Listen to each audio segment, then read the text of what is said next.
अध्यक्ष महोदय, ऑपरेशन सिंदूर tri services coordination का एक बेमिसाल उदाहरण था।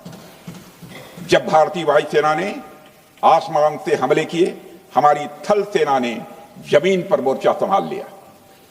हमारे जवान नियंत्रण रेखा पर पूरी ताकत से डटे रहे और पाकिस्तान की हर हरकत का करारा जवाब दिया।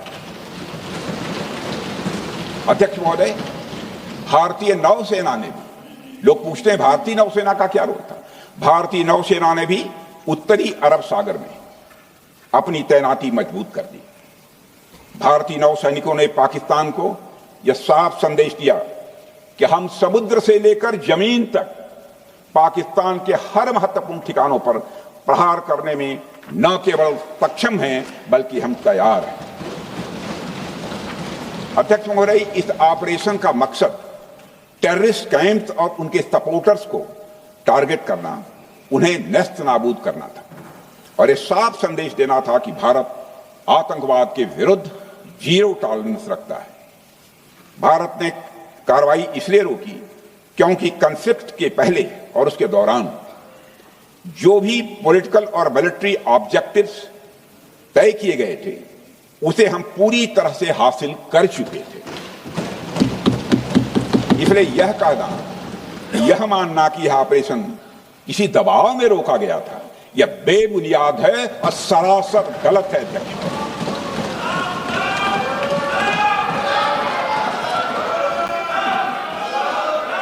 मैं सदन को फिर से आश्वस्त करना चाहता हूं, अपने राजनैतिक जीवन में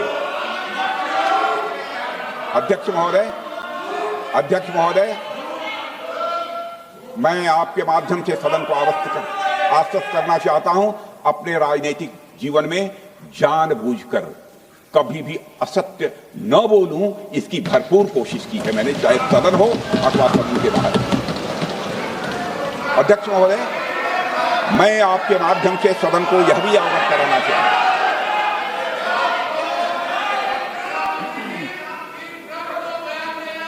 प्लीज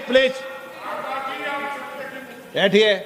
आप क्यों खड़े? अध्यक्ष महोदय, मैं आपके माध्यम से सदन को यह भी अवगत कराना चाहूंगा कि सीमा पार करना या वहां की टेरिटरी कैप्चर करना इस ऑपरेशन का उद्देश्य नहीं था।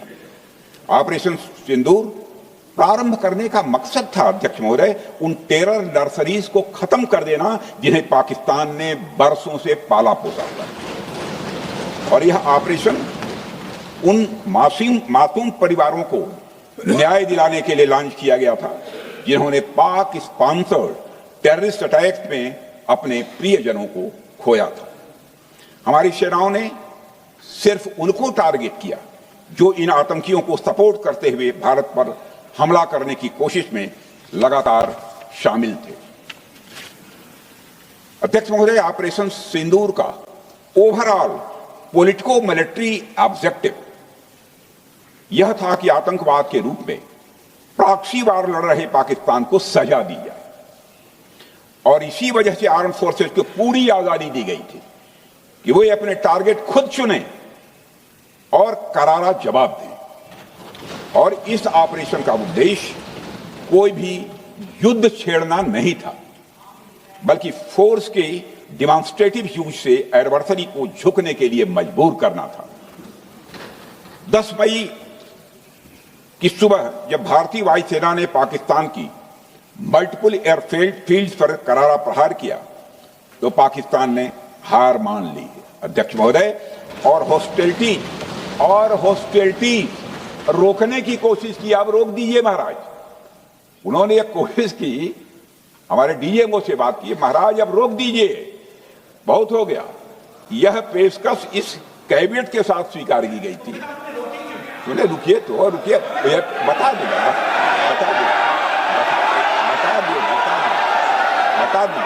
अब बैठ तो आपको मौका मिलेगा। यह क्यों रुका, इसका पहले ही मैं पूरी तरह से वर्णन कर चुका हूं। अध्यक्ष महोदय, मैं नेता प्रतिपक्ष को नेता प्रतिपक्ष को बहुत सम्मान के साथ कहना चाहता हूं कि कृपया एक बार मेरा पूरा भाषण पूछ लें। आपको प्रश्न पूछने की पूरी आजादी है, आप पूछ सकते हैं, मैं उसका उत्तर दूंगा। अध्यक्ष महोदय, 10 मई की सुबह जब भारतीय वायुसेना ने पाकिस्तान की मल्टीपल एयरफील्ड पर करारा प्रहार किया तो पाकिस्तान ने हार मानी और हॉस्टिलिटी रोकने की उन्होंने पेशकश की।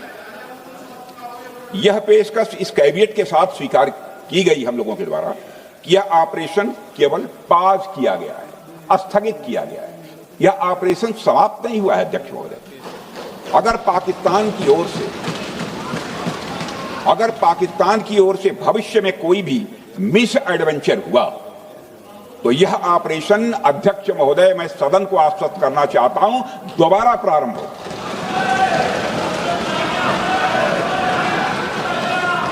अध्यक्ष महोदय, भारतीय वायुसेना के जबरदस्त हमलों, नियंत्रण रेखा पर थल सेना की मजबूत जवाबी कार्रवाई और नौसेना के हमलों के डर ने पाकिस्तान को झुकने के लिए मजबूर कर दिया। अध्यक्ष महोदय, और पाकिस्तान की हार उनकी एक सामान्य विफलता नहीं थी, बल्कि यह उसके सैन्य बल और मनोबल या दोनों की एक हार थी। 10 मई को पाकिस्तान के डीजीएमओ ने भारत के डीजीएमओ से संपर्क किया और सैन्य कार्रवाइयों को रोकने की अपील की। मैं सदन में यह बात फिर से दोहराना चाहूंगा कि पाकिस्तान के डीजीएमओ ने भारत के डीजीएमओ से संपर्क किया और सैन्य कार्रवाइयों को रोकने की अपील की।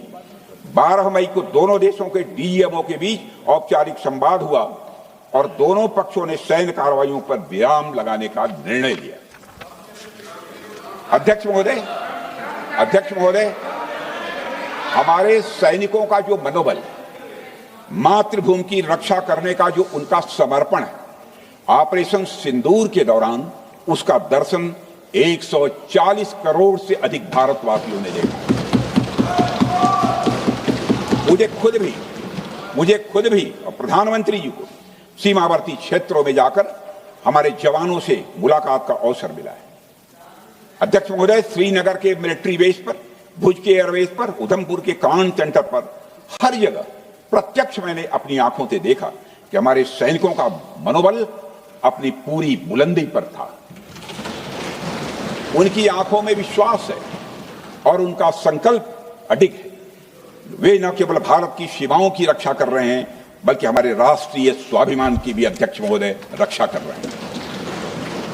अध्यक्ष महोदय, किसी भी देश में जनता सत्ता पक्ष को और विपक्ष को अलग अलग दायित्व सौंपती है, दोनों को अलग अलग दायित्व, और हेल्दी डेमोक्रेसी में तो स्वाभाविक है। सत्ता पक्ष का काम होता है जनता के हितों को ध्यान में रखते हुए कार्य करना, और विपक्ष का काम होता है सरकार से जनता के मुद्दों से संबंधित जरूरी प्रश्न पूछना। ऑपरेशन सिंदूर क्यों शुरू किया गया, इसकी जानकारी पहले भी दी गई है और आज भी मैंने सदन को दी है। अध्यक्ष महोदय, कभी कभी हमारे प्रतिपक्ष के लोग ये पूछते रहे हैं कि हमारे कितने विमान गिरे। मुझे लगता है उनका यह प्रश्न हमारी राष्ट्रीय जनभावनाओं का सही से प्रतिनिधित्व नहीं कर रहा है। मुझे लगता है उन्होंने एक बार भी हमसे यह नहीं पूछा कि हमारी सेनाओं ने दुश्मन के कितने विमान मारे गिराए।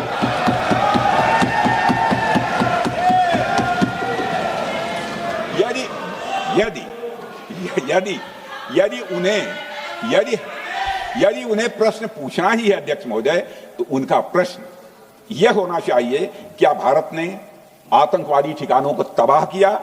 तो उसका उत्तर है हाँ।